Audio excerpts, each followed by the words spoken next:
Welcome everyone to What the Force, and welcome to a new episode of Once Upon a Time in the Outer Rim, where we are covering Chapter 12, The Seige. And with me to cover this and all of this season's episodes is Ty Black.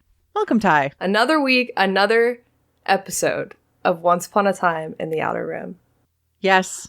And on this show, we cover Star Wars from a mythical and fairy tale lens, but with an eye to the genre that they are plugging into. And interestingly enough, this show has been more mythical, for the most part, than genre this season. Mm-hmm. That's true. This episode was written by Jon Favreau and directed by Carl Weathers, who is, of course, Greef Karga. And we are very, very happy to have him back. Just like all of What the Force's episodes, if you're interested in keeping up to date with what's going on, make sure to like and subscribe on YouTube or on your podcast app of choice. It'll help you keep up to date. And then, of course, let people know if you enjoyed it, because it helps other people find the show. Okay, let's go into our summary of this episode. Okay, so we begin this episode with Din Djarin and the child attempting to rewire the Razor Crest in the middle of deep space to no avail. Good news is that Navarro is close by, so our heroes have a reunion of sorts on the volcanic planet, where we find that the town has quite literally bloomed out of the rock. Cara Dune, the marshal of the town, and Greef Karga show Din to a schoolhouse where he drops off the child for the day, of course.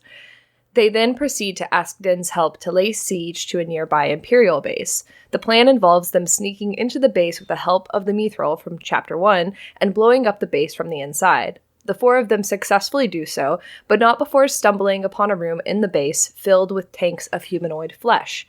They also discover a recent holographic recording of Dr. Pershing, revealing that Moff Gideon is still alive and that the child's life is still in danger. Immediately becoming aware of this, Din jetpacks out of the base to get the child, and the rest of the crew use a trooper transport to fight their way out of the canyon, taking on speeder bikes and TIE fighters. As usual, Din Djarin appears at the last moment to blast the TIE fighters out of the sky and the Razor Crest, the child safely buckled in next to him. After Din and the child leave the planet, we find Carson questioning Greef on the Mandalorian's activities, but getting nowhere. There's also a moment between Carson and Cara Dune, signaling to the audience that her choice between being the Marshal of Navarro or a rebellion leader is something she will have to deal with in the future. And then, in a strange epilogue of sorts, we find Moff Gideon has successfully placed a tracking beacon on the Razor Crest and has been assembling a legion of dark troopers. Mm-hmm. Dun, dun, dun. So I do want to say there has been a lot of controversy around this episode. We didn't know really what to expect. We are allies of the transgendered community, and I have donated to a transgender law center, which is located in California. And I do recommend that, because of this episode coming out on Transgender Awareness Week, we do want to acknowledge that what Gina Carano has said and done, especially to do with the rights of transgender folks out there, is unacceptable. Mm-hmm. In addition to her inability to express science-based facts. We don't agree with her. Our stance as not only this show and as people is that this is not the way. Obviously. It felt very disconcerting to see her on screen again, and I think a lot of people felt that way. It is hard to separate the character from the actress. Obviously, we've tried to do so in analyzing this episode, but going forward, hopefully they don't have her play this character any longer. I would hope so.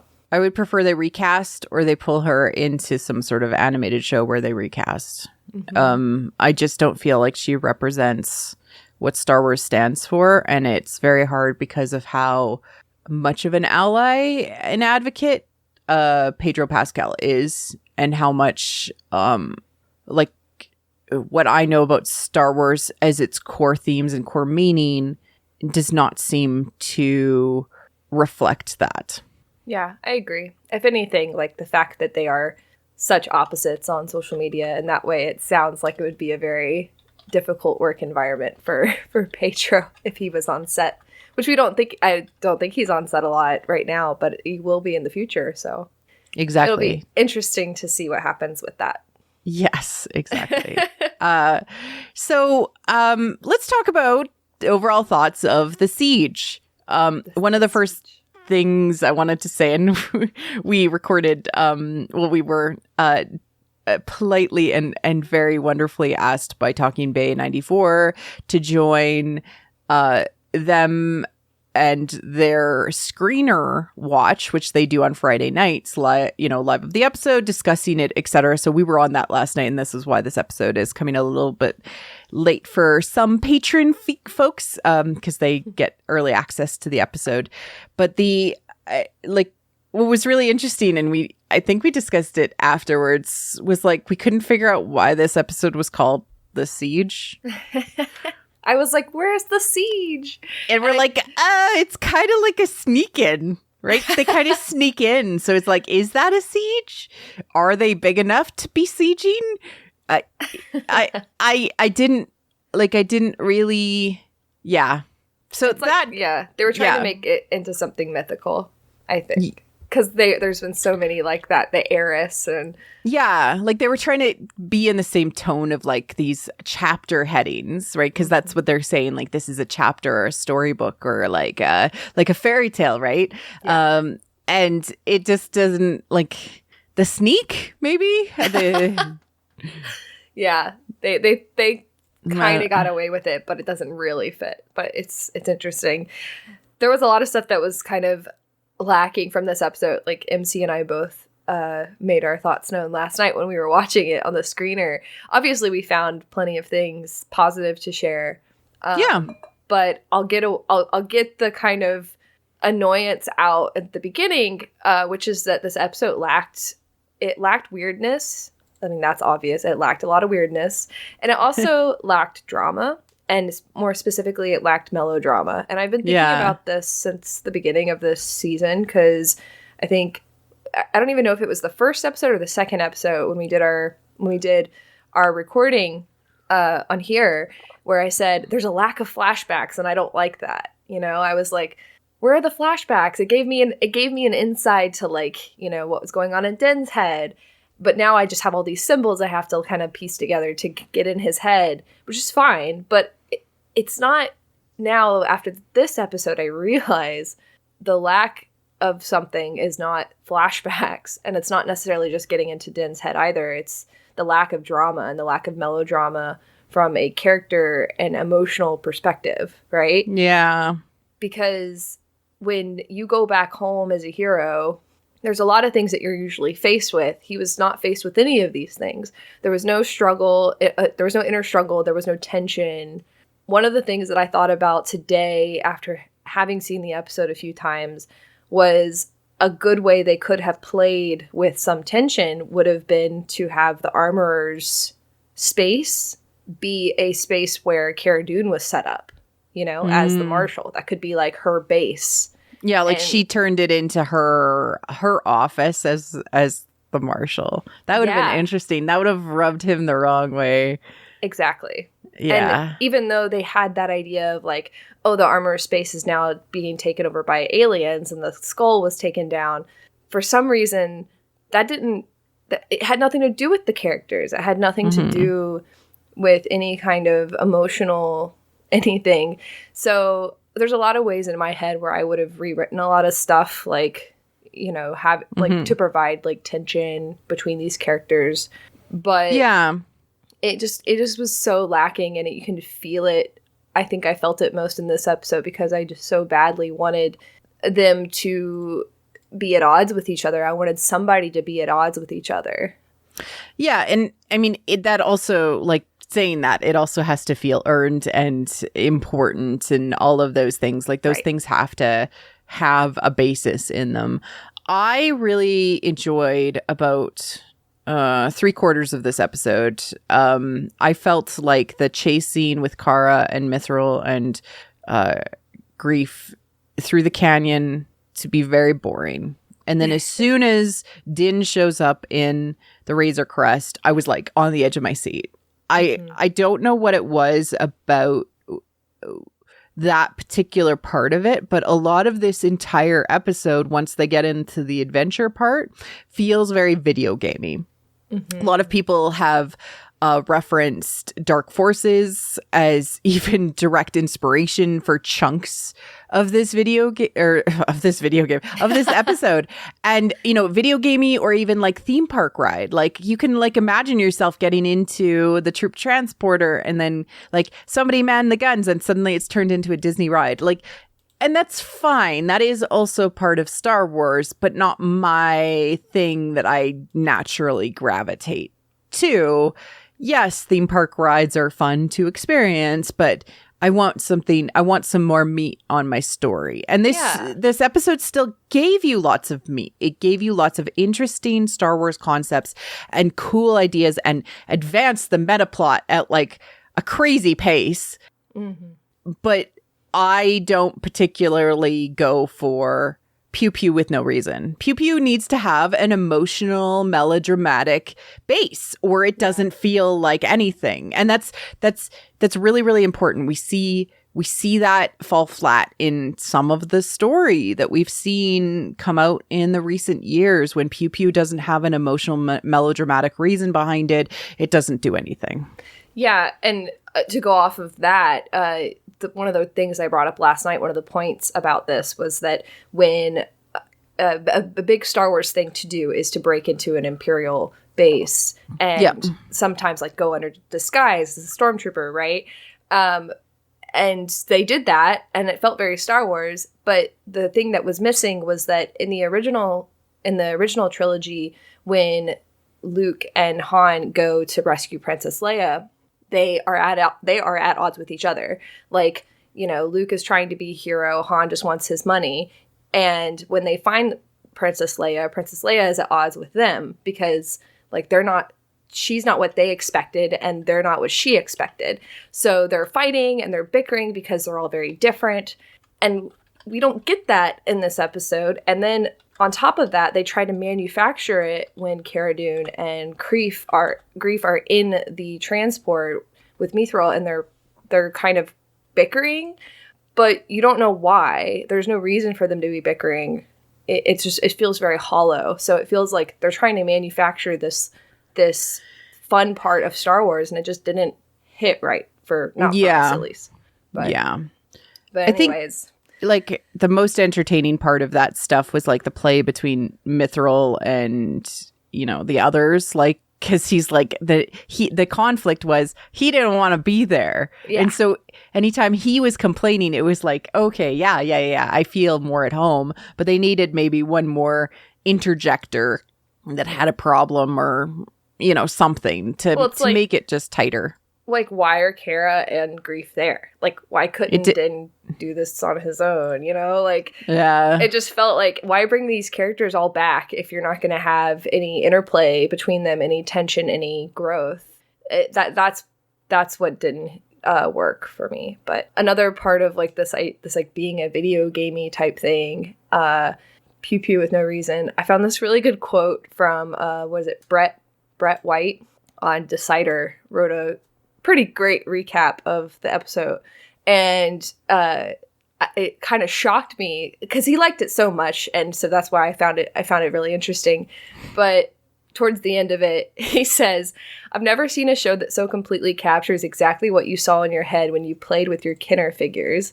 It is pure adrenaline-charged nostalgia to a degree I've never seen captured on screen.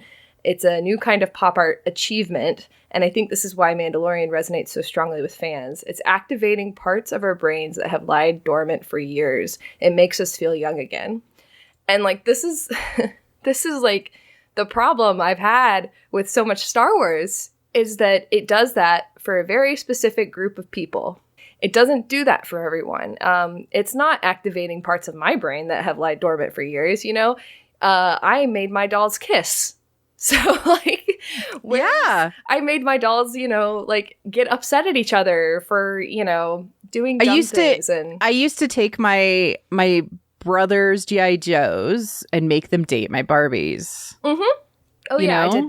I did that. So, I also, like, yeah, with Hot Wheels. I even made my Hot Wheels date my Barbies. My not?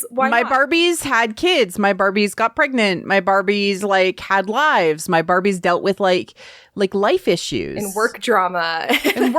Oh, I'm so tired from work. You know, not everybody's, and I'm not going to say that everybody's experience is the same as mine, of course, but not everybody's play was the same. I also had Star Wars toys, but I played with them very differently. Exactly. I made my own Hoth, but the Hoth that I had was all about the interpersonal drama between Luke, Leia, and Han. Exactly. Right? Not about the pew pew.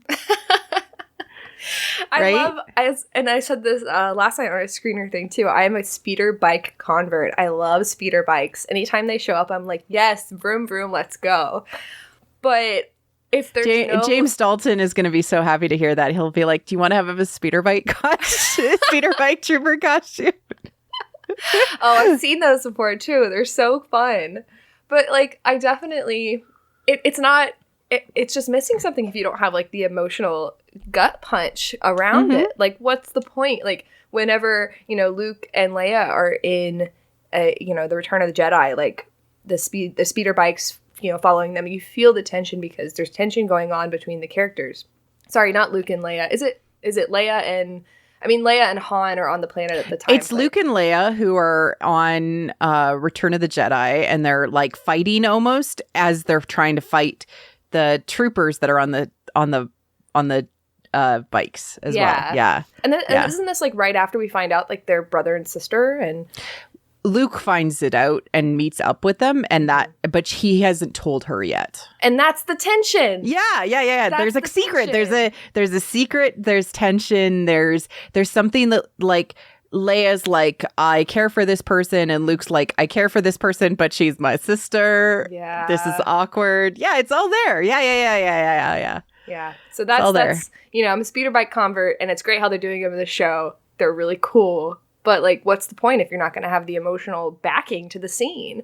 But all that aside, we can get into we analyze based on, like, hey, why did it work for us? Why didn't work for us? In an effort to understand when we see something, why it works, True, yeah. So, it's, like, again... This episode will still click into place, I'm sure, when we watch the whole thing. And I just found a lot of the chase scene in the canyon to be just not very interesting until we had like Din, who was like there to save the day and also dealing with, Baby Yoda vomiting and all of that stuff. Like that was interesting and it was enjoyable because there was he saved the day. So it's like there's that emotional like relief associated with that scene. And so even though people are like, yay, pew pew, they still might see it fall flat and they might not understand why, right? Because there was no emotional base to the scene and the reasons for the scene to happen. When they returned to Navarro, and this was something I wanted to bring up in our mythical area, but I think that it's important just to get it out of the way now. Ty and I recorded an episode or released an episode back, I think it was in April, on the hero's journey and the Mandalorian in season 1. And we said, Din has returned to Navarro and has brought the elixir of community to Navarro. Yeah. And so part of what Ty and I's problem, I think, in base, and again, correct me if I'm speaking too much for you, Ty, is that we saw exactly what we expected to see. And so we're like, well, this is boring. We already knew this was going to happen. Yeah. Even down to like the IG-11 statue in the background, like the archway being like rubble in the first season. And now it's like pristine and it's engraved and, it's very like... The archway was the gateway, the threshold to the hero's journey in the first season. That's no longer the case. We now see the community is thriving. There's colors, there's plants, the community almost looks like it's like, I think you said, raised up out of the ashes, it's much like bloomed, like how grass and flowers eventually bloom from lava rock. And that's kind of that's the feeling, because that's what was supposed to happen. Yeah, and it did happen. And so we were like, well, this is interesting that we were right. Cool. Like, I know it feels good to be right, of course. But like, it was also like, well, where's the interest? Like, we knew this was going to happen. Both of us knew this was going to happen. Maybe they're just telling it for the people that aren't aware of the hero's journey and what it means symbolically, etc. But they're literally telling you, this is the result. He brought back the elixir. He has given them the understanding of family and community, etc. And we see that most apparently with the school and the fact that there is children attending a schoolhouse like Western frontier type idea, because in a community that is constantly under peril or under sort of negative forces, you cannot have children thrive. And now we have children that are thriving. They're in school, they're learning, they're advancing, they're growing. Yeah. I think that's one of the things you said in that previous episode we did back in April, which was that what is missing from Navarro children. And it's true. Like there were no children in Navarro that we could see of in the first season, and now there are. So it's so on the nose. It's so on the nose, almost to a fault, I guess. Yeah, like there was several points like, okay, so they're in progress of, truthfully understanding the elixir, getting rid of all of the roots of evil. We see that foreshadowed with Kara taking the aliens out of the armorer's forge. And then we also are getting the Imperials off the planet, right? Yeah. Okay, cool. We see some really cool stuff in the school that I just, the Ray girl, gray bund girl, and she's whispering to another girl who's wearing goggles. I love that. I just like children in Star Wars is like so fundamentally important, because then kids see themselves in Star Wars. In addition to that, there was also no aliens in the schoolhouse. And that struck me as very weird based on how many aliens we see in the rest of the settlement. Yeah, I can't figure out why they made that choice, other than the fact that, and again, this is a lack of tension problem, the child being the only alien now in the schoolhouse, and everyone's whispering and talking about him, but there's nothing that comes of that. Yeah. Like, they didn't bully the child, even though he looked different, and, the child bullies them by taking cookies. Which it's that could have been like a really good moment for, the child to see consequence. Again, no consequence. He needs to understand that no means no. Consent is important to the child. I said that last night on the screener, and like, I said it, and like, I think that people thought I was making a joke about like no means no, like in a different way, and I was like, no, I mean like. He needs to consent is important. Yeah, it's something like I've been serious. Like I literally reiterate this to both of my children all the time, that consent is absolutely important. Even if it's like, hey, I need a hug. Can I have a hug? Like, you need to have consent for certain activities in this society that involve other people. It is just such a fundamental thing that needs to be taught. Exactly. There's the amazing, before we even got to Navarro, the amazing scene. We're going to get into the mythology and all that, the symbolism that's happening in the Razor Crest beforehand. We get to see a little bit of the chin of the Mandalorian. The chin, everyone was like, is that actually Pedro's chin? Totally not. I love it. I know. So we're like, people are like freezing to see if that was Pedro's chin. And we are like the child looking up being like, is that Pedro's chin? And then there's the cool scene with him like fixing the ship. And we'll get into the mythology and symbolism part of it a little bit more. But the fact that we see the child and their relationship, the child and Din's relationship has expanded to the fact that he is now talking to the child and the child is responding versus talking at the child is so fundamentally important. And we'll get into that in a little bit. There was some amazing musical cues in this episode, and Ludwig Göransson is a mad genius. And I do plan on doing a deep dive into season 2's music with Christy Carew. You can go back to listen to Mandalorian season 1 on my segment Meta Music with Christy Carew, and where we talk about the music. And she's a massive synth fan. So like we get like not only the orchestra point of view from her, but also like, what is the synth doing? She has an understanding of that. And I just like, I appreciate that so much because it's so new for Star Wars, right? So in the tank scene, they like, we're like, this is kind of a, you know, an adventure where they're sneaking into the Imperial base. Cool. And then suddenly they turn the corner, they go into the lab, and everything is like, oh, metaplot. Okay. It gets very dark. The music's very dark. And if you go and listen to the Spotify track, I highly recommend that you do, and you compare it to Palpatine's teachings from Revenge of the Sith. They are exactly the same. So they're the same key. They're the same low men's chorus going, whoa. And you can only kind of hear it in the background of the music. So that was almost pitch perfect, by the way. Was it? It was very, very close. Very, very close. Be proud of me, Christy. Like I can hear it. I can hear it in my head, you know? Whoa. Yeah. So why is this important? So Palpatine's teachings is when he is talking to Anakin about how, you know, the pathway...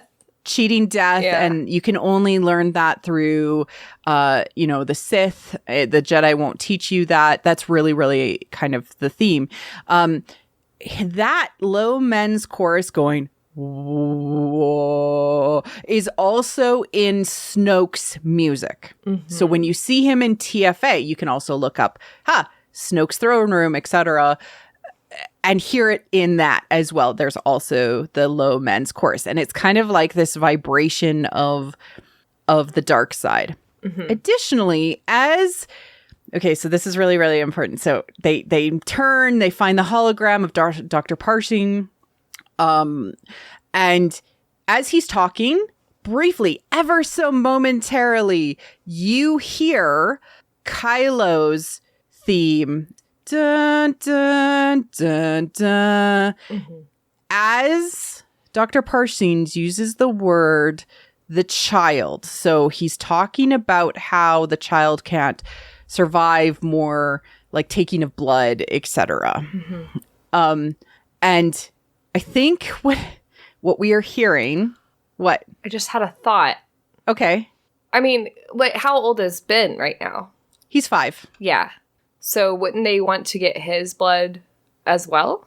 Legendary Skywalker blood? So Kylo's theme is used several times in The Mandalorian. And this is where I have an open question for the audience to just ponder.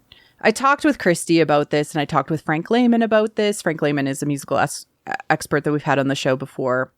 But Christy Carew is a composer in Hollywood and is experienced as a composer. And she said, look, one time is a mistake. Like, is that like, the happy accident, or using the, like motific language of the dark side, right? Because Kylo's theme is based in, Vader's theme is a little bit of Palpatine's theme. Like it's using like First Order. Yeah. It could mean a lot of things. It's using like the dark side feel from a musical language perspective. Right. What's weird is that he keeps on using it. And if he noticed that it was like too much like Kylo's theme, why would he keep on using it? So there's another example later on in the episode when you see Moff Gideon. There's actually, he has his own theme as well, which is really cool. It feels imperialistic, but it's entirely unique. Yes. So why use dun dun dun dun dun? Yeah. Why? Yeah. I mean, I would love if a baby Ben showed up in this show. My God. Wouldn't that be like fascinating? Like to kind of have that added.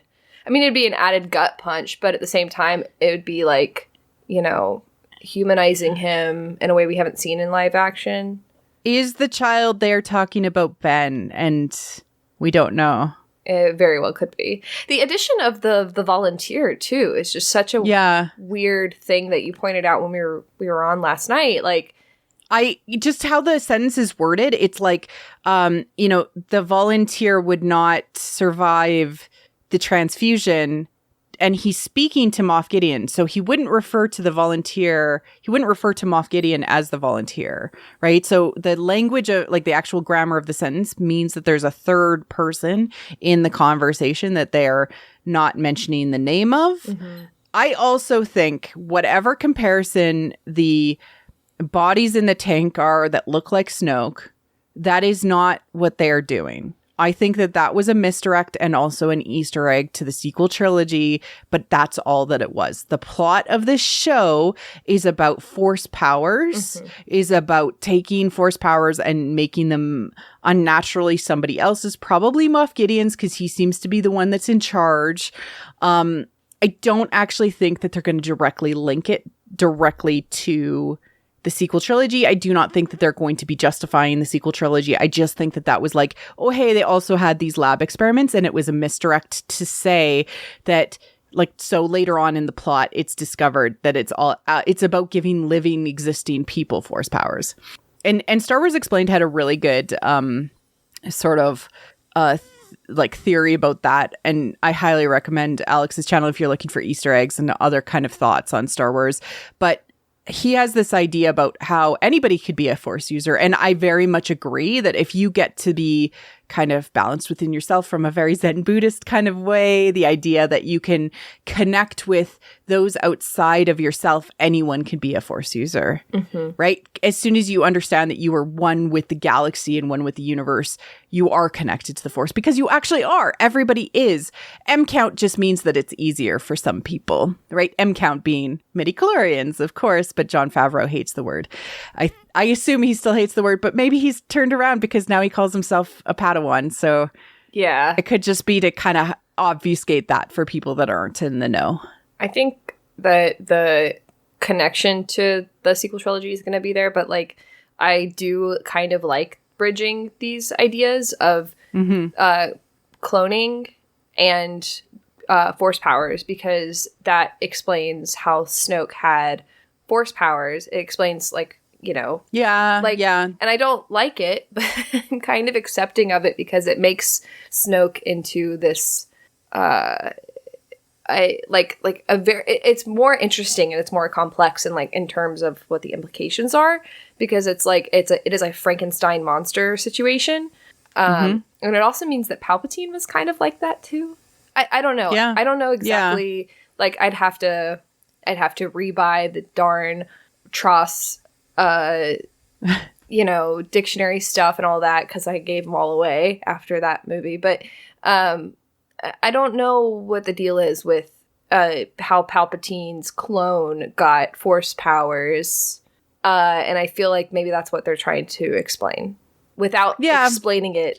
I think that, like, you could make that logical leap even with a plot line that doesn't necessarily apply to the same thing. They don't have to, like, spell it out. They don't have to say, oh, this is how it happened. They're just giving us a bridge to contemplate, and, like, that's all they have to do. But the fact that, like, the fact that this could be about Gideon trying to get force powers, which is what I thought since he stepped out with the Darksaber, I was like, oh, like, he wants to be all powerful, and so that is a part of it, you know. That totally makes sense why he wanted the child's blood, because he's trying to manipulate stuff, and maybe he's working with Palpatine, or maybe he's not working with Palpatine, and maybe there's all these other factions that we don't know about. Like, all of that is all possible.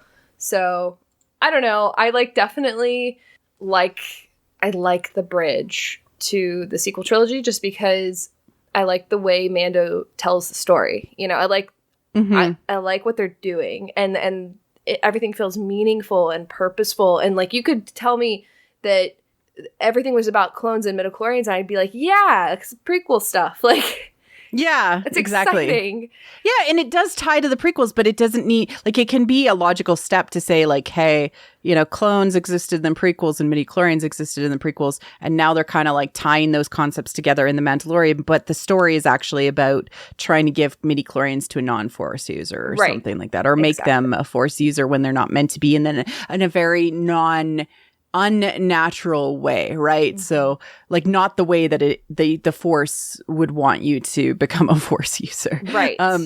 There is also a really good play of March of the Resistance for Carson, who is played by Park Song-hyung Lee, who, again, Appa from Kim's Convenience. Love him. I love that he's coming back. It's really interesting that he's sort of like this Outer Rim cop, but you know, you had some really interesting points about, you know, what a marshal is versus a, like, sort of like, he's almost like a lone ranger or a ranger. Like, you know what I'm saying? Like, he's an Outer Rim, like, on his own guy. And that mythos in Western society is very different than our modern mythology around police officers. And I really do want to, like, say that. So if you have any other points you want to make on that.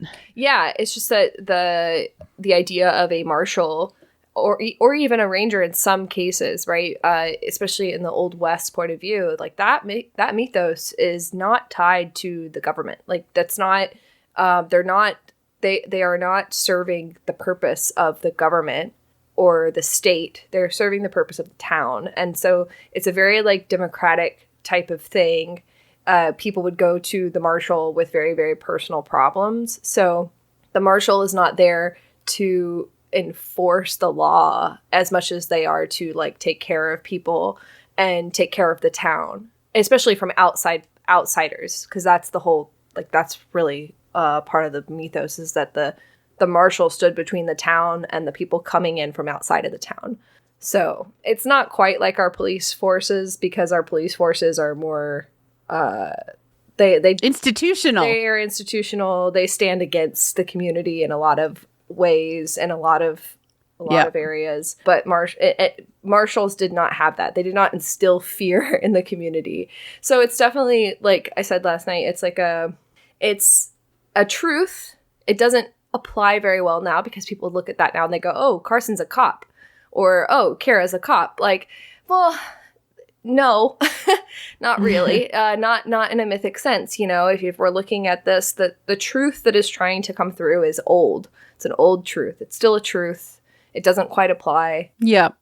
So it is an interesting lens to use if it becomes like the Republic is bogged down by institutionalized racism or subjugation. Like, that would be something that we could do, but we don't see that yet. This is just them trying to do what's right in the Outer Rim. So we'll see. We'll see. I agree. My last point before we get into kind of a brief point about genre and then into the mythic stuff and symbology, is that there was a wonderful Mandalorian moment when he's, you know, shooting the things up, and then Baby Yoda is, we didn't even talk about the macarons.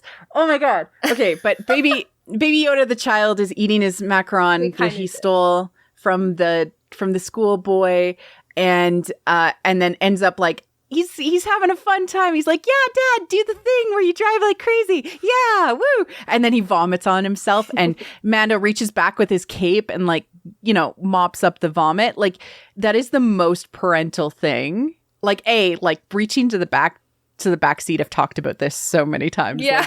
Like, that like, you're driving the car, you're like, I can't stop, I'm on the highway, and, like, stop vomiting, you know, like, or whatever. But I have literally caught my own child's vomit rather than let them vomit all over themselves in a bed. Mm-hmm. Like, I've done that because you're like, the alternative is I spend 2 hours cleaning my child and the bed and all of that stuff, and I could just catch the vomit and wash my hands. I kid you not, when I saw this part, I was like, oh God, MC's gonna have a field day with this. Like, it's just like, because we were just talking about it in the previous episode as well, like how, you know, when you're driving and you'll reach over when you come to a stop or whatever with your kid, all of that. Yeah. And then here he was doing that exact thing. It was just so funny. Yeah. And then also, like, the idea that we have seen him now carry the child, exactly what we said would happen, which is that he is now closer since the egg is destroyed. He has to be physically closer to the child. And that is shown symbolically, and we'll get into it, with how much he is revealing to the child, etc. I would love for a scene of, like, a pure skinship between the child and Din, of just, like, him putting his hands on Din's face, like his little bitty paws. Oh, you know, like, I would like him to take off his gloves. Yeah. Right? Because those are also a form of protection from skinship. And I would like him to, like, touch his ears or his face or his little hand, like, hold his hands skin to skin. I just think that everyone would die on the internet. Absolutely. But skinship, do you want to explain that concept just sure, yes. briefly? Because it's probably not something people are aware of and who don't watch, say, especially K-dramas or Asian dramas. It's definitely a word that I learned from Asian dramas, but it's skinship. It basically comes from the idea of, like, kinship, but they replace the word kin with skin. So it can refer to, it could be romantic relationships or just friendships.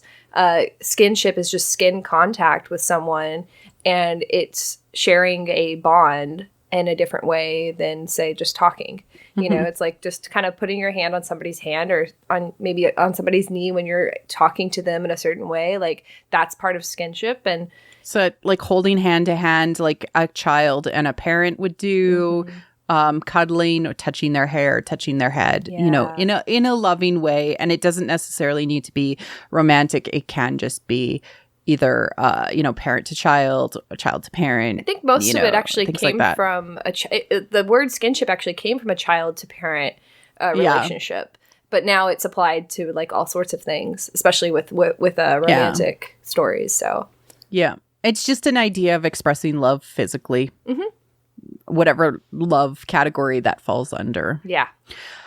Okay, so Western-wise, from a genre perspective, we do see that this is the set in, hey, you know, they've brought peace to the valley, right? They've brought peace to the valley from a Western perspective. This is a thriving community. It has new direction. It's no longer all just scum and villainy anymore, but there is a holdout from a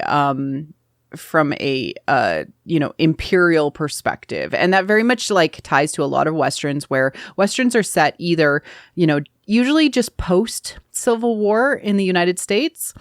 And so there's usually, like, the Union Army is around because that is the United States Army, and they're there to patrol. There's also Pinkertons that are, like, an independent group that are hired by either the government or independent people to be security or be detectives.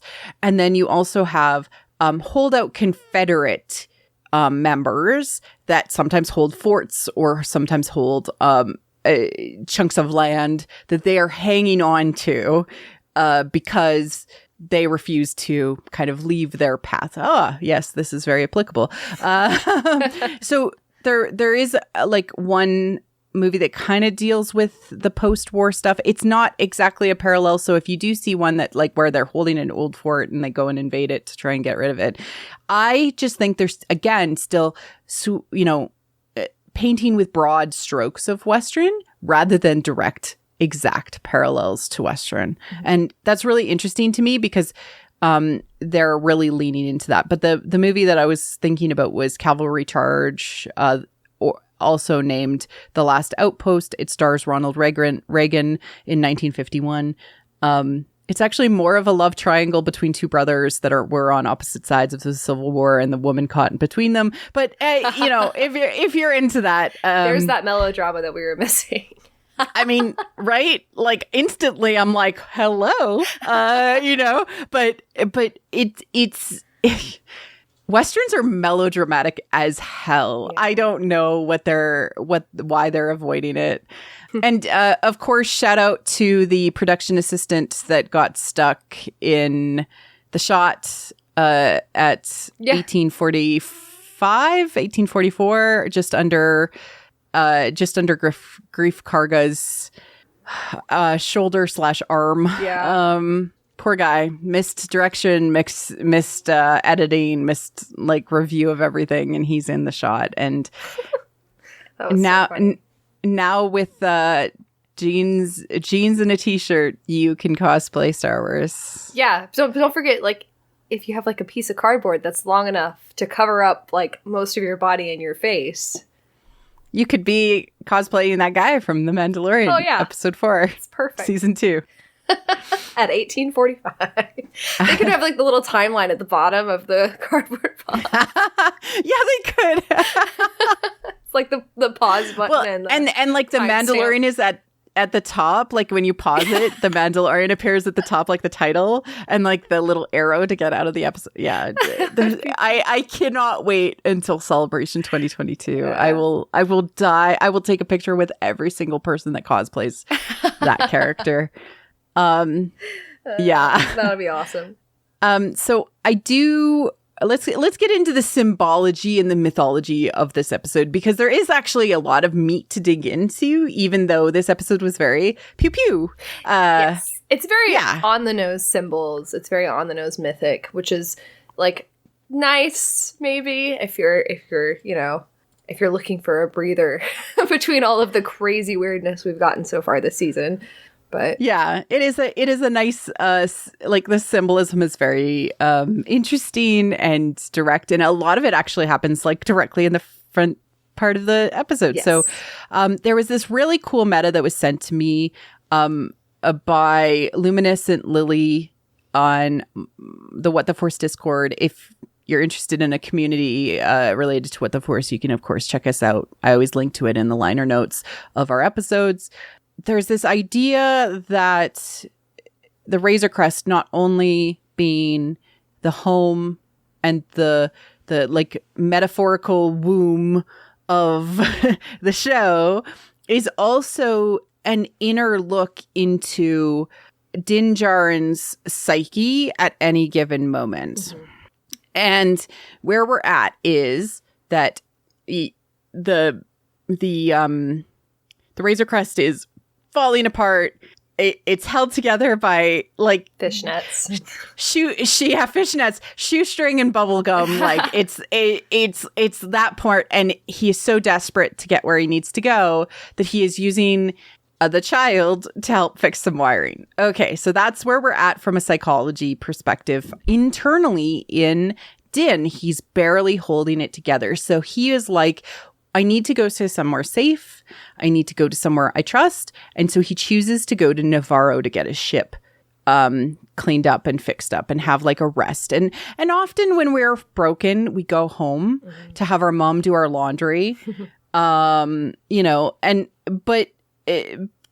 Navarro, like when you go home, you're like, there's always like drama when you go home, like always. Yeah. And this place is like, hey, welcome home. You want some cookies? Like it's bizarro. So yeah, this meta was done by Din Kreese, who was responding to a meta on Tumblr by Vaguely Concerned. I'll link to it in the liner notes so you guys can all check it out. It made me cry. It is a wonderful meta. So I highly recommend it.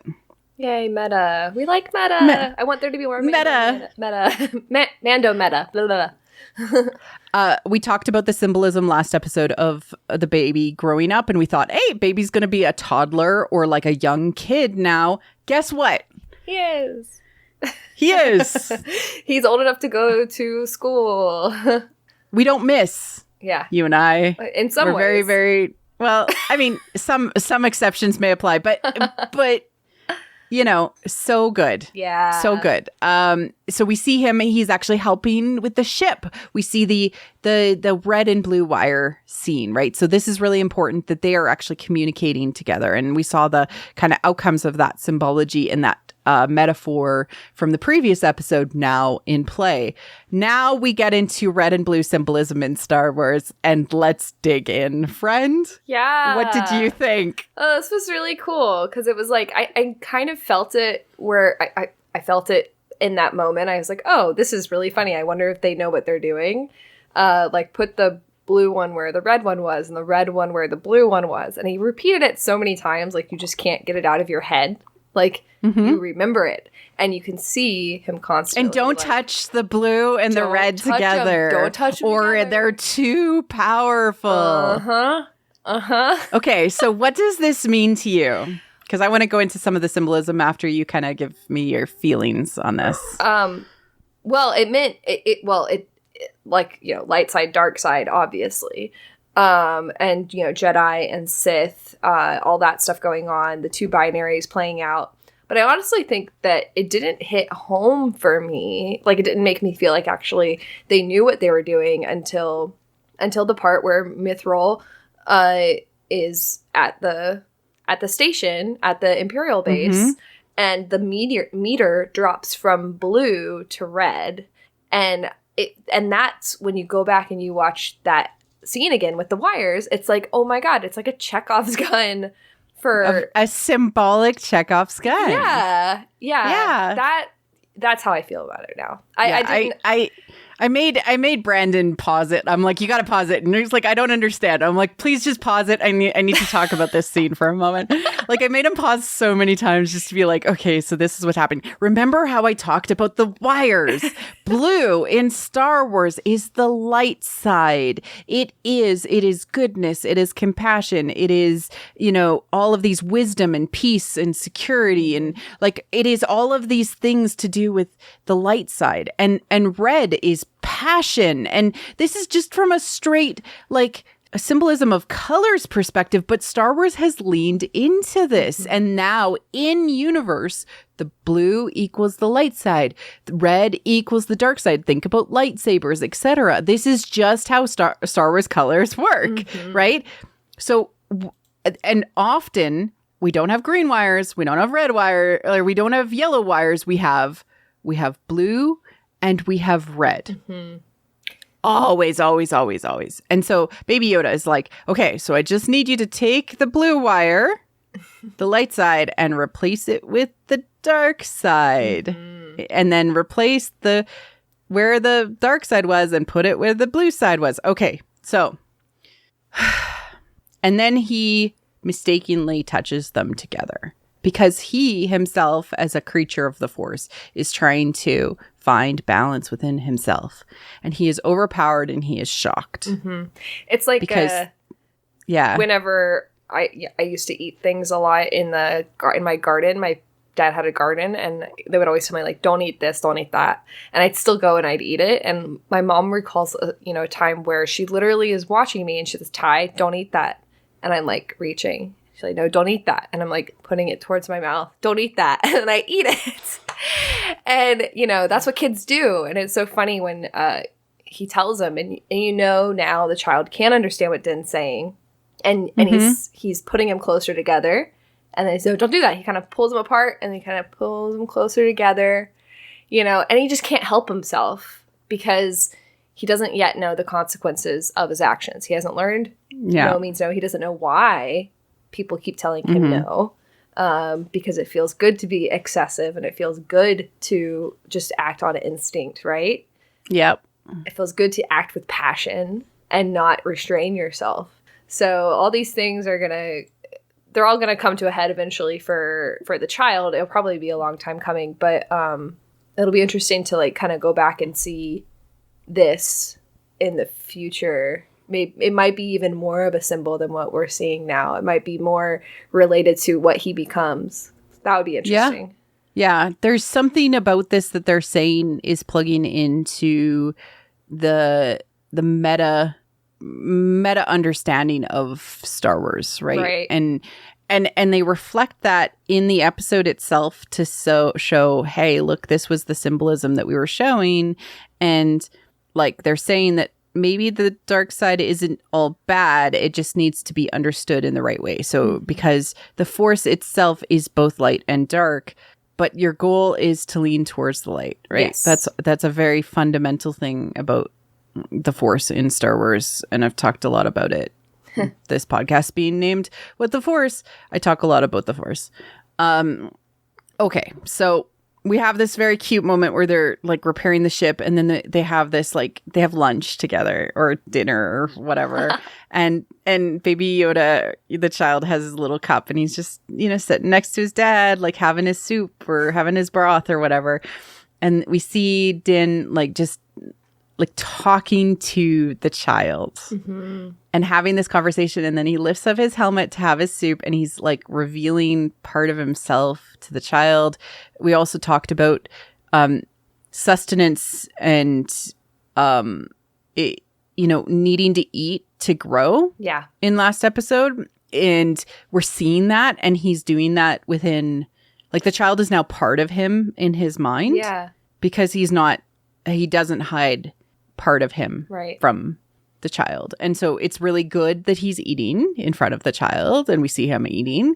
And then it's also really good that we see the child experience that and like, oh, your face. Yeah. Because as far as we know, he still hasn't seen his face. So yeah.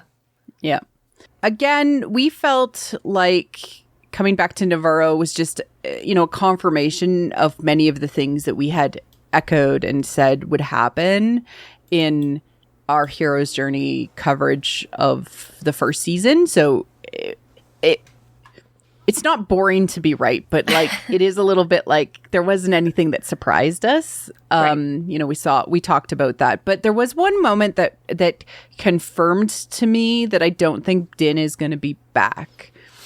And it was that they repeated the rising phoenix moment out of the like reactor, where he's wearing his jetpack and now he's confident with it. He knows exactly how it works. He rises out of the lava like he did in the first season.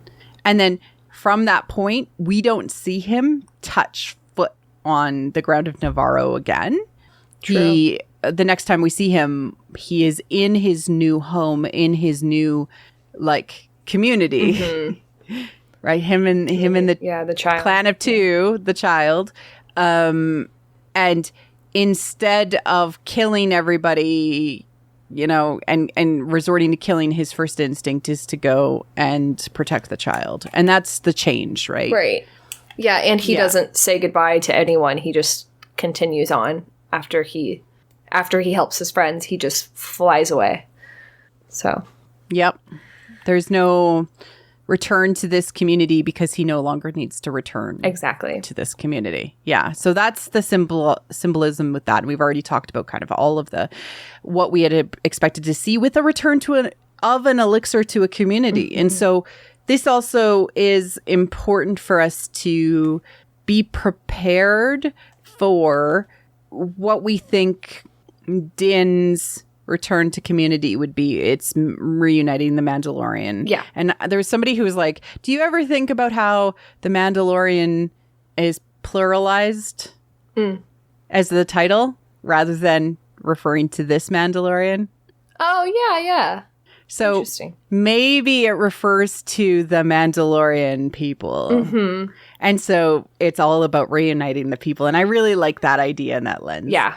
I think that's the overarching thing. And I do agree. Like, I think maybe we won't see Navarro again. He won't see Navarro again. Perhaps Navarro gets blown up. Like, that very well could happen. It could also completely bloom and there's no reason for him just to go back. Like, it could be that as well. But I do think the other idea is more likely because they have to get Kara into the rebellion officially. And they have to make it so the New Republic, the New Republic. And so they have to get that moving. So that would make sense for her to lose this home. But yeah, so that's a Navarro as being like a base. And for him having to go back, it's interesting because we know like that's not his home. Like it's never been his home, but they're treating it like a home. Until now. And once he flew off and without saying goodbye, it was kind of like see ya. I'm out of here. Yep. The child is in danger and I can't be here any longer. Like, it was like, okay. Yeah, because his home is where the child is, at least at this moment. Yeah. And so there is some upcoming conflict that we can even sense with that. It's like, well, once he delivers the child to the Jedi, he's lost his home. Yeah. Right. So there's some stuff that we will see in upcoming episodes. Hopefully some melodrama. The return of Mithril, which was the there was the most conflict we got out of this episode was from him. You know, from first season was the first bounty that Mando brought in. He owed a debt and was delivered to Griff Karga. I didn't really talk about this before, but there's this one line that you actually pointed out that looks now like it was edited in post. Mm-hmm. Yeah, because he says it when they are showing, I think the camera's on Kara, and the full line is said without looking at him. And it sounds a little different, so yeah. I don't want to be frozen in carbonite again, he says, like on camera. And then they cut away, and he says, I'm still blind in my left eye. Yeah. Okay, let's talk about eyes. Yeah. It's such a throwaway line. But then, you know, you watch the episode in its full capacity and you're like, Mithril's the traitor. Yeah. And this kind of, if you really want to get conspiratorial, this line almost like confirms that he is the traitor. And you could just say, like, you know, I think the being a fun throwaway line is a perspective you can take if you think about the fact that, like, when Han came out of the carbonite, he couldn't see. And, like, obviously that's where it comes from. However, the fact that it was added in post, and the fact that there is a traitor, and it doesn't appear to be, you know, the random mechanic. But somebody who would know specifically the relationship with the child, how he feels about him, like what's going on with Mando. Like, Mithril was in the inner circle of the adventure and had time to, like, know the reactions of people and things like that. Okay, so eye symbolism in general. Eyes are the windows to the soul. They are the truth.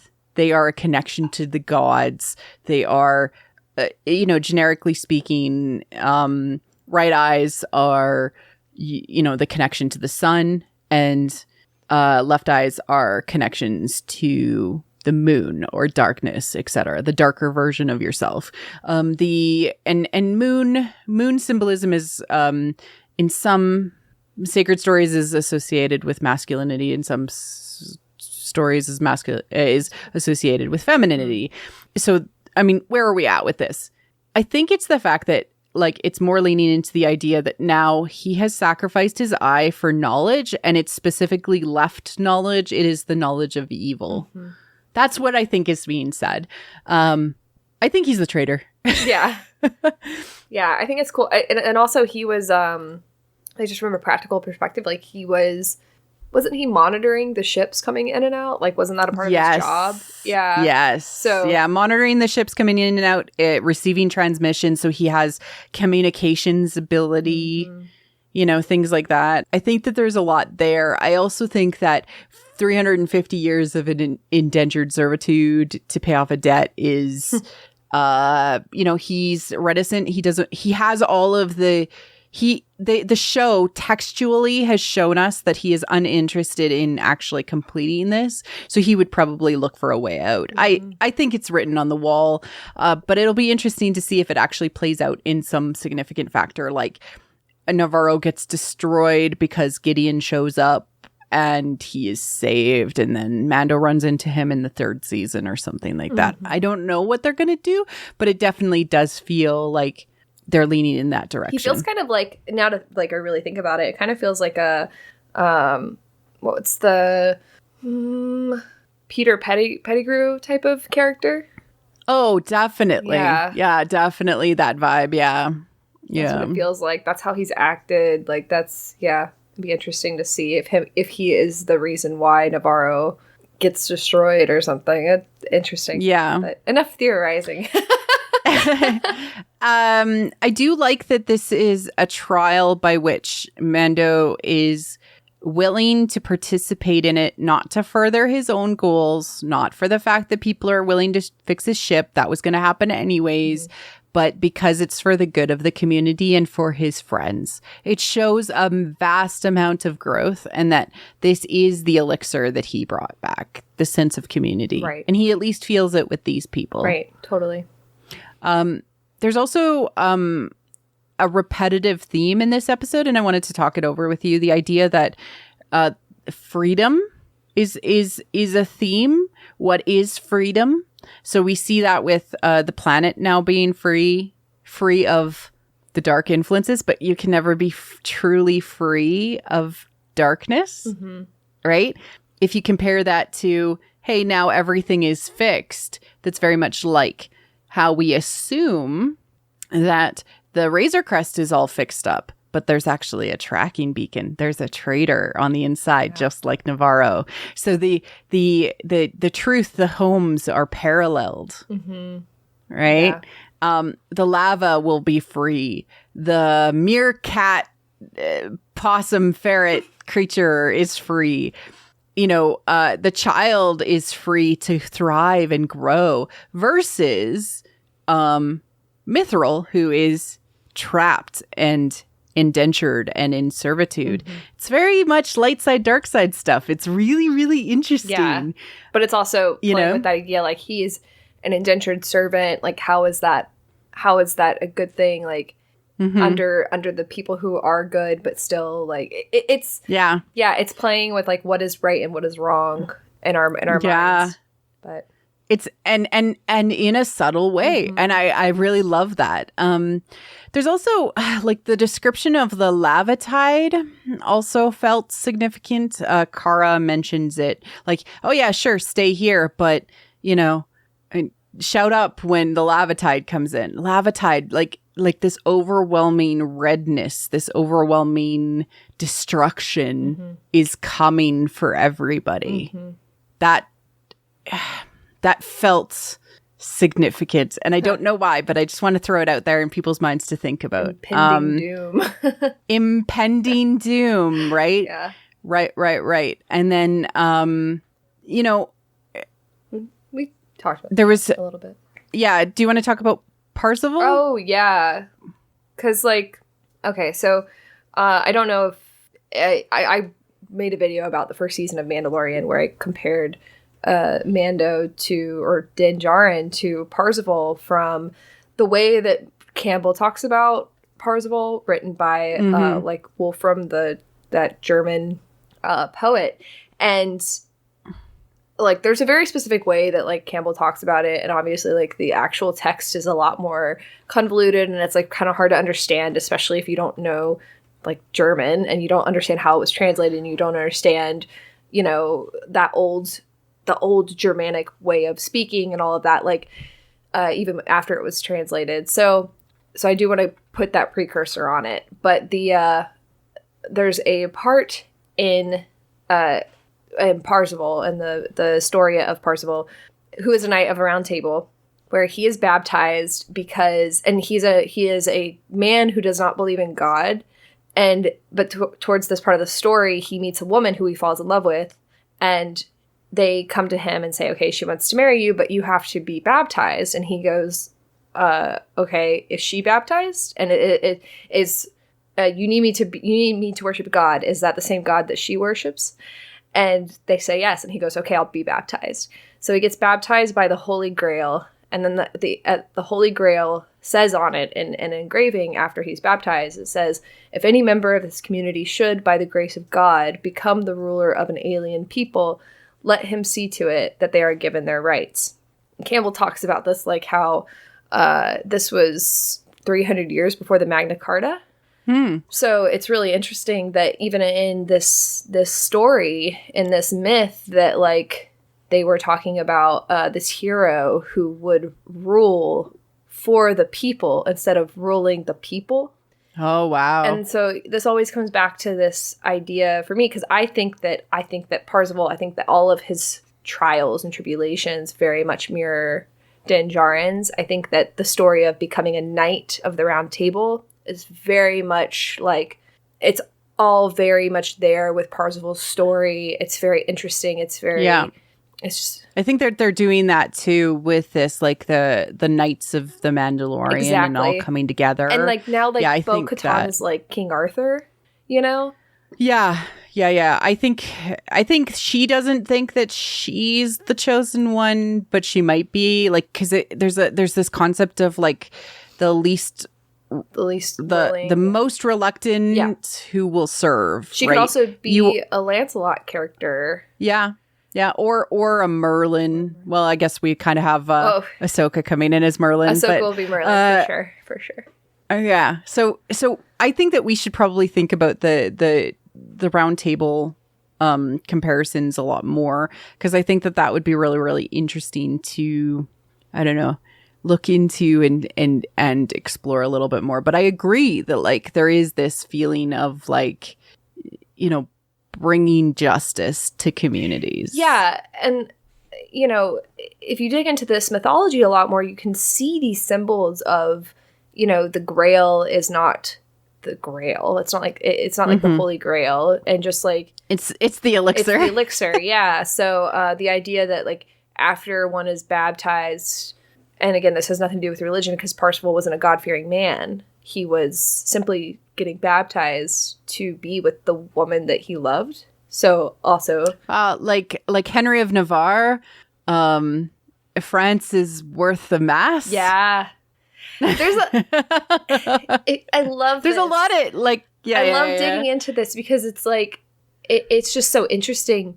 I love seeing these symbols, but I just want to I wanted to like briefly explain it, but it's hard to because it's so contextual and it's so like kind of convoluted and being, you know, in different languages and in different like I said, different contexts and whatnot. But all that to be said, Mando is absolutely Parsifal and or Lancelot, you know, member of the Round Table, and the mythological symbols there are telling us this is all about like the rightful king. It's about compassion. It's about loyalty. The traits of a knight, the traits of a true knight, are what Mando is learning, and they're also the elixirs that he will give the other Mandalorian in order for them to become a compassionate community that rules the people for the people, right? Yeah. I think that that's kind of the overarching point here. I hope it is. Dope. It is dope. I hope. I mean, it's got to go there. I hope so too. It's got to go there. But anyways. Yeah. So I wanted to expand on some, you know, you've had an entire week to digest that, you know, what are we going to get at a next week's episode? He's going to go to this planet called Corvus, which we've already talked about has the symbolic meaning to do with ravens, etc., right? Ravens are often tricksters. He is also caught in a net. He is also being tracked. He is unaware of the dangers that are actually surrounding him now. Before we go on, was there anything you wanted to talk about Moff Gideon? Nope. Okay. So the dangers associated with what he is walking into, it's a trap. He isn't aware of the being chased and being tracked, and he doesn't know the dangers that he is walking into. Do you have any thoughts about what we might see? Well, I definitely think that Bo-Katan was not lying. I'll stand on that from our conversation about last week. I think that the Raven thing is more of a, like, the Raven connection is more about, like, Ahsoka being a goddess type figure. Yeah. But, like, an all-seeing type of character. But like a Mother Agra type? Less. Are we getting less crone? Just, I do think I think it is a crone thing, but it's not like Agra. It's hard.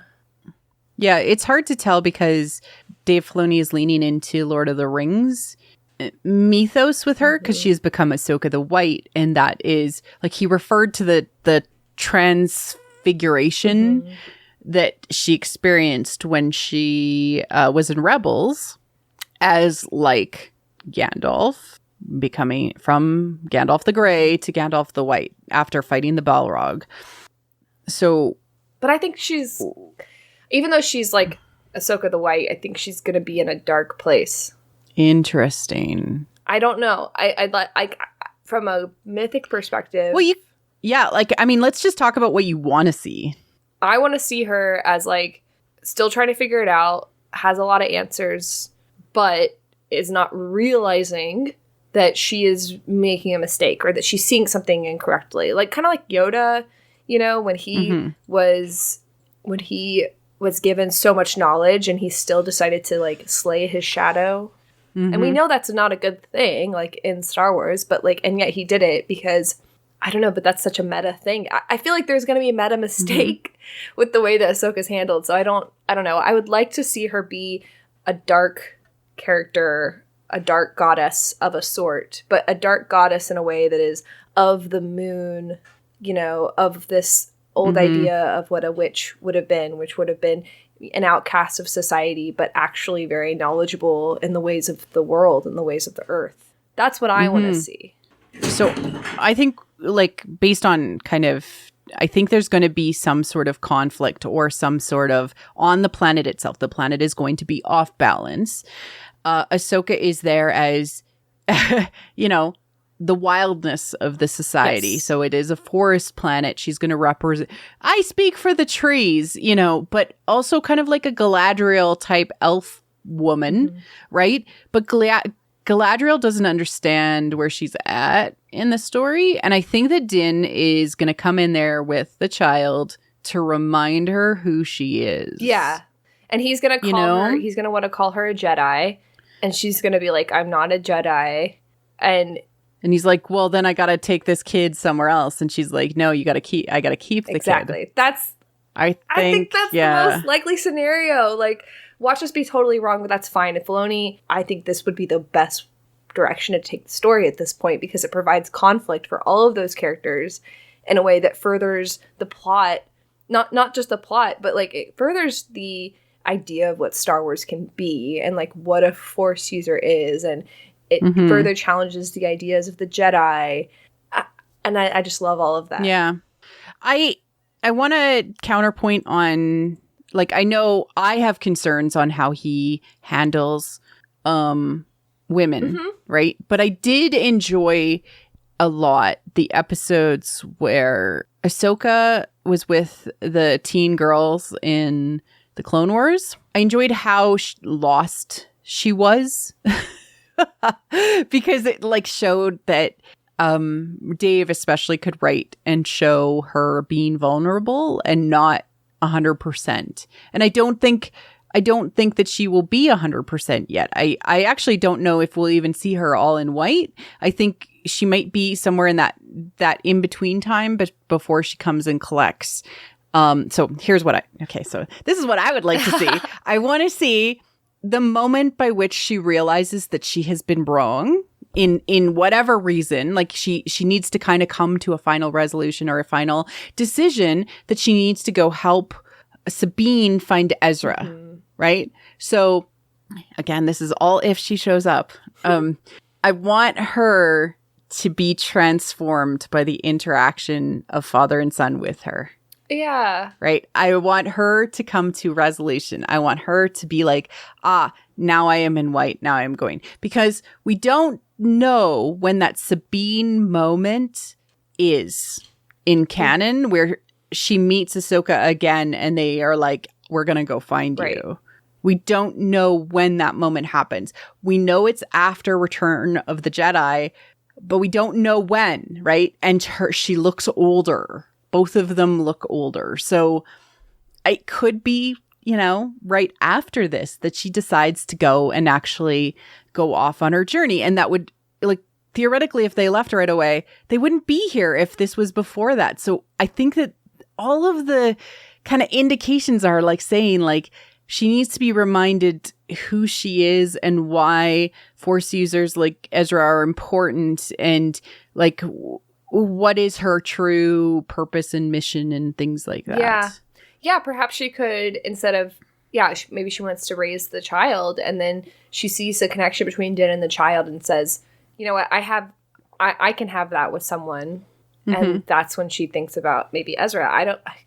There's so many ways that this could go. I'm excited, actually. Yeah. I just have concerns about especially how the fandom treats Ahsoka if she shows herself to be as powerful as she actually is, right?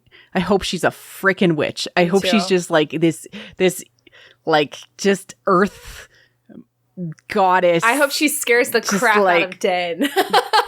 Yeah, I actually kind of hope she has a Galadriel moment where the darkness creeps in. Yeah, me too. Like I like where her face literally changes to be like Dark Yoda in that moment. You know, that would be cool. All of us really want that darkness, that dark goddess. And I do have to say something. I want to point this out because I had a really good conversation with Jesse on Twitter, our resident Legends fan and comic fan. He did point out that the conversation or the lesson plan that was happening in the schoolhouse was about like the mall, like in the maelstrom and everything, which is the birthplace of that's around Kessel. Yeah, that's around Kessel. It's like the birthplace of Abeloth. Yeah. Or the Cage of Abeloth, which I know. But the more I dig into like kind of the lore of it, the more I'm like, okay, I could see how they could transform this and they could make, because I don't know if Filoni is willing to let his character go dark. I don't know if he's willing to let Ahsoka go dark, but that would still mean like the missing dark feminine is still to be dealt with from a hero's journey perspective. And Abeloth would be a really, really, really good character to pull in as long as she was handled in a way that was like transformative from what she was in Legends only. If it can't just be what it was in Legends, but taking that idea and playing with it and kneading it out a little bit would be really, really, really interesting. Yeah, it is dark feminine. Like I know. See, this is the funny thing though. Jesse and I have been going on this back and forth for like over a year now, and I keep telling him, Jesse, it's a bad idea, and he's like, yeah, but, and so every single time I post anything about Star Wars, he's like, so there's this really interesting part in this new comic that just came out. Have you seen it yet? And I'm like, oh, it looks interesting. He goes, yeah, so this is how it ties into Abeloth. Yeah, he's really into Abeloth. And like I like the idea of dark feminine. I just don't particularly like Abeloth because of how it plays into the it's the Adam and Eve myth. The Mortis. It is. She's Lilith, except she's a stepmom. So she's not Lilith. She's not. I can't see how it fits yet. And so I can't go with it. I actually think that the mother of Mortis is the universe. I do too. I just think that it would be really interesting to have a physical... I want a physical representation of the mother. I want a physical representation of the mother too, but it's not Abeloth. It's not even Abeloth in Legends. Abeloth is the stepmom. Right, but the way that they're rewriting things and the way that they're pulling in Legends makes it that they very well could bring this character in. I just hope that they're careful with it because I don't like her. I don't trust them to write women correctly, so I don't expect it to be written well if they do pull it in, but I just think it's very likely, you know? Yeah. I'm preparing myself for it. I'm preparing myself for it. I just feel like the Mortis myth is its own animal that almost Dave owns now. Like, I don't think anybody is allowed to touch it without Dave saying yes. I mean, don't you think that in this particular context he would say yes? I just think that it would need to come from him, and Abeloth didn't come from him. That's what I'm saying. So what if it was like named differently? What if she was... No, I just don't think that the concept of Abeloth is actually what Dave and George think about Mortis. Dude, that's upsetting because like the fact that they decided that it was not going to have a mother and that it didn't need a mother and there was never going to be a mother, I think that's harder for me to deal with. I know. It's because they like this is deep into the psychology of George Lucas, but like he was a single dad of adopted children for a very long period of time. Right? So I really do think that is part of the worldview of his psychology. But I don't want to assume too much based on a creator's background. It's just like, I don't know. I don't know. I think that what I would prefer to see from a mother goddess perspective is somebody who both contains avenging goddess and nurturing goddess in the same form, like Kali / Parvati, who has two aspects to themselves that flow like the Force. I would prefer to see that, and that would tie with the universe. I cannot see Abeloth being the mother of Mortis. Personally. No, and again, that's why I think it would have to be transformative. It would have to be not Abeloth. A new version. Yeah. And I would prefer her to be but it would have like those Easter eggs of like, oh, you guys know this from Legends, you guys know this from Legends, you know? Yeah, and then I would be okay with it if it was handled well. It's just like Abeloth in her current form is not my favorite version or a concept. So yeah. No, I completely agree. And I know that the Maw, they've brought back the Maw, and that's like all the Abeloth stuff, and you know, and maybe they could turn Abeloth and say that was her destructive form, and there's another form that like Kali and Parvati, but I want them to understand the mythology and create something that is sympathetic with it rather than something that was like from the past. That's personally my opinion. Yeah. But anyways, like I think it would be super interesting to see Ahsoka be dark side tempted in some significant way, because there is no light without the dark. There's some darkness in there. It would be really cool if she actually heard like Maul's voice in her own head too, because of stuff that I've pointed out, that you cannot have the light without the dark. And it's almost like they've been taking on these avatars of the Force. And it would be really cool if she, like in the Jedi Temple Challenge, how the dark side temptation is there, and it's Sam Witwer playing that character. And so because there's this connection between, you know, Ahsoka and the daughter, to hear like Sam's voice in like even the sound design as like the son / Maul would be so cool. Yeah. That's just my own BS that I'm on, my own BS train about how there is a missing son of Mortis, and Maul seems to be the most appropriate choice for that from a mythological perspective. And nobody is truly dead in the Force, and he could become this kind of god of the darkness and decay and death, right? And that would be really, really cool. And if we kind of just heard hints of him in almost the sound design, I would lose my mind. This is, you know, everything that we've talked about up till now, like from the moment we started talking about like these weird speculative things about Ahsoka and Dark Feminine and everything.